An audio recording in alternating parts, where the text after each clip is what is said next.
Good morning, students. Today I am going to teach the poem The Kite, which is for standard 6th in the NCERT syllabus. Right? So, The Kite. So, what is the meaning of the kite? The kite means पतंग. पतंग सब जानते हैं. So the kite it is a poem about the kite. ये kite के विषय में एक कविता है, पतंग के विषय में. All of us like to fly kites. हम सब लोगों को काइट उड़ाना पसंद है. Have you ever tried to fly one? Have you ever tried, क्या आपने कभी कोशिश की है एक पतंगबाजी करने का? Read this poem about a kite as it flies in the sky. ये काइट के विषय में पोएम है, कैसे काइट स्काई में फ्लाई करता है. About that we are going to find in this poem. So now we will see line by line of the poem. So how bright on the blue. ये कितना चमकता है blue आसमान में. How bright does it look in the blue sky. The colour of the sky is blue. नीले आसमान में पतंग चमकता हुआ उड़ता है. हाउ ब्राइट, कितना चमकता है, कितना खूबसूरत लगता है आसमान में. नीले आसमान में जब पतंग उड़ती है तो. Is a kite when it is new. ये चमकती कब है पतंग? जब वो न्यू होती है. When it is new. When is a kite is a new. It is new, जब वो नई नई काइट होती है. When a new kite is then it brightens. It looks very very brightening. चमकता हुआ मालूम पड़ता है नीले आसमान में नई पतंग जब हम उड़ाते हैं तो. विथ ए डाइव, या डाइव लगाता है. डाइव लगाता है मतलब जब हम खींचते हैं उसके डोरी को, पतंग को, तो वो नीचे की तरफ गिरता है, उसे डाइव करना करते हैं. कहते हैं क्रिकेट में लोग डाइव करता है. ठीक है. तो with a dive and a dip, वो कभी कभी डुबकी लगाता जैसा मालूम पड़ता है. जब पतंग उड़ती है तो कैसी लगती है, इसके विषय में ये है. Some time it dives, some time it dips, it snaps its tail. और इसकी पूंछ जो है वो लगता है कि पीछे की तरफ खींचता हुआ मालूम पड़ता है. उड़ती रहती है उसकी पूंछ उसके साथ. इट स्नैप्स इट्स टेल, मतलब पतंग में एक पूंछ भी होती है, टेल, TAIL. ये टेल, टेल मीन्स TAIL, पूंछ. Okay. After that then soars. Soars मतलब बहुत ऊपर उड़ना. सोअर्स बहुत ऊपर उड़ना, उसको बोलते हैं सोअर. सोअरिंग हाइट, बहुत ज़्यादा ऊपर ऊंचाई हो तो उसको बोलते हैं सोअर. ये ठीक है. After that then soars like a ship. Ship मतलब पनिया जहाज. जैसे पानी में जहाज बहुत स्पीड से जाता है तो मालूम पड़ता है जैसा, वैसा ही यह आसमान में जब ये पतंग उड़ती है तो मालूम पड़ती है कि वो पूरा आसमान क्या है. ये लाइक ए शिप. ये लाइक ए शिप, शिप की तरह उड़ता हुआ रहता है. ये पतंग शिप की तरह उड़ती हुई मालूम पड़ती है. It soars like a ship, बहुत ऊपर जा करके.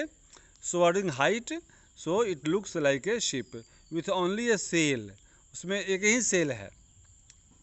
वो उसमें सेल क्या करते हैं, वो जो पतंग कहने का अर्थ की शिप में सेल रहता है. उसी तरह से पतंग जब आसमान में उड़ती है तो मालूम पड़ता है कि उसमें अभी सेल है. SAIL. ये सेल मतलब नाव को खेने वाला जो पतवार होता है. सो तो पतंग ऊपर उड़ती है, लगता है कि उसमें भी एक पतवार लगी हुई है. As over tides. वो टाइड मतलब वेव है, तरंग. जैसे पानी में तरंग के ऊपर, समुद्र में तरंग के ऊपर जहाज चलती है, तो उसी तरह से ऑफ विंड इट राइड्स, हवा के ऊपर उड़ती हुई मालूम पड़ती है पतंग. क्लाइम्स टू द क्रेस्ट, यह चोटी पर चला जाता है. ऑफ ए गस्ट, हवा के झोंके के साथ बहुत ऊपर चला जाता है. एंड पुल्स, और उसको नीचे खींचते हैं. Then seems to rest as wind falls, और जब हवा कम हो जाती है, विंड फॉल्स, तो लगता है कि वो आराम के मूड में आ गया. वो पतंग जो है रेस्ट करने लगती है. Then seems to rest as wind falls. When string goes slack, जब स्ट्रिंग जो धागा रहता है उसका STRING, स्ट्रिंग गोज स्लैक। जब स्ट्रिंग को हम लोग खींचते हैं, यू विंड इट बैक, तो नीचे चला आता है। And run until a new breeze blows, breeze means हवा, जब तक हवा बहती नहीं है फिर से तब तक वो पतंग फिर उड़ती नहीं है। अनटिल मतलब तब तक, एंड रन अनटिल, अनटिल मतलब तक, ए न्यू ब्रिज ब्लोज, जब तक कोई हवा बहती नहीं है पतंग उड़ती नहीं है। And it wings fail and up it goes, जैसे ही हवा बहती है फिर उसके पंखों में हवा भर जाती है और ऊपर उड़ती हुई जाती है। How bright on the blue, और ब्लू आसमान में, how bright does it look, कितना चमकदार मालूम पड़ता है, यह पतंग मालूम पड़ती है कि पतंग। Is a kite when it is new, जब ये नई होती है तो कितनी चमकदार होती है। बट ए रेगेडर थिंग, लेकिन इससे घटिया और इससे पुराना, इससे रेगेडर टूटा फूटा कुछ भी नहीं मालूम पड़ता है। कब?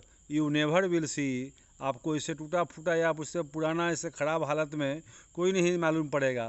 When it flaps on a string, जब इसका स्ट्रिंग टूट जाए, चाहे वो नीचे गिर जाती है पतंग, in the top of a tree, जब पेड़ में वो फंस जाती है पतंग तो फड़फड़ाती है, तो इसकी हालत बड़ी विचित्र होती है। तो पतंग का मतलब क्या है? उड़ी उड़ी रे पतंग, पतंग उड़ती रहे आसमान में तो देखने में अच्छी लगती है, नहीं तो पतंग अगर नीचे गिरी तो उसमें कोई सुंदरता नहीं है। सो this is a poem about the kite, about the kite flying, कैसे वो हवा के साथ ऊपर उड़ती है और नीचे आती है। This is the theme of the poem. The poem is describing the flying of a kite. So this is all about this poem. Please subscribe my channel. After that I will do question answer. What is the question answer? Question answer is here. You will fill in the blanks. List out the action words in the poem. Poem में जो action word सब है जिससे किसी काम का बोझ होता है उसको आप खोजिए, जैसे डाइव, डीप, स्नैप्स, ये पूरा में खोजना है। फ्लैप्स, ठीक है। आफ्टर दैट ये नहीं, after that goes, wings, blows, blows होगा ब्लोज, देन स्लैक, ये राइड्स, ये एक्शन वर्ब, जो भी एक्शन वर्ब है you have to find out that, you have to make a list of that. All action verbs will be the answer of this question. Then find the meanings of these words. Read these lines from the poem. अब आप इसको पढ़िए। Then soars like a ship with only a sail. इसमें आपको है कि like a ship, ये अलंकार होता है। इसमें हम लोग like और as का यूज करके किसी चीज़ को कंपेयर करते हैं किसी दूसरी चीज़ से, उसके क्वालिटी के आधार पर। तो जो कंपैरिजन हो एज और लाइक के आधार पर, एज और लाइक का यूज हो सेंटेंस में, तो एज और लाइक का यूज कैसे करते हैं? जैसे कि मान लो कि you are just like Tendulkar, Sachin Tendulkar in cricket, तो ये क्रिकेट में आप तेंदुलकर की तरह हैं, हमने तुलना कर दी, आप तेंदुलकर तो हो नहीं but I am comparing you, तो दिस इज कॉल्ड सिमिली। ये लिटरेरी डिवाइस कहा जाता है अंग्रेजी में, and in Hindi it is called अलंकार।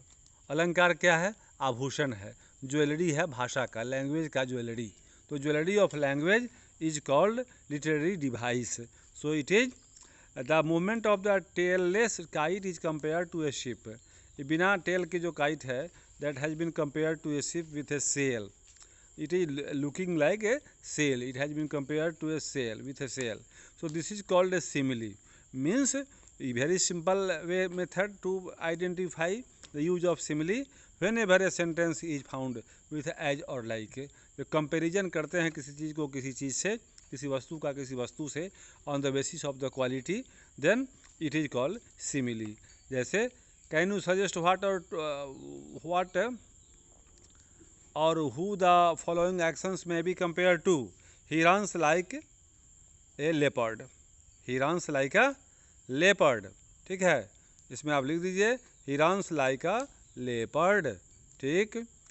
ही ईट्स लाइक एन एलिफेंट, उसको कंपेयर करना है, तुलना करना है तो तुलना कीजिए, कुछ भी वर्ड आप यूज कर सकते हो। He eats like a bird, he eats like a cow, he eats like an ant, anything.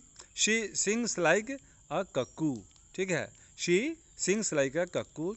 Then it shines like, it shines like a candle, it shines like a candle, it flies like a butterfly, it flies like a plane, right? So this is, after that you will answer the question number 3 yourself. Try to make a kite with your friends. Action इसमें है, activity, so you will do this activity yourself. After that this chapter is completely over. I think you have understood. If any problem you will have, you will put your demand in your in this comment box. I will surely respond your demand. So please make your comment in this comment box. I will make new videos for your problem. Thank you for viewing. Have a nice day.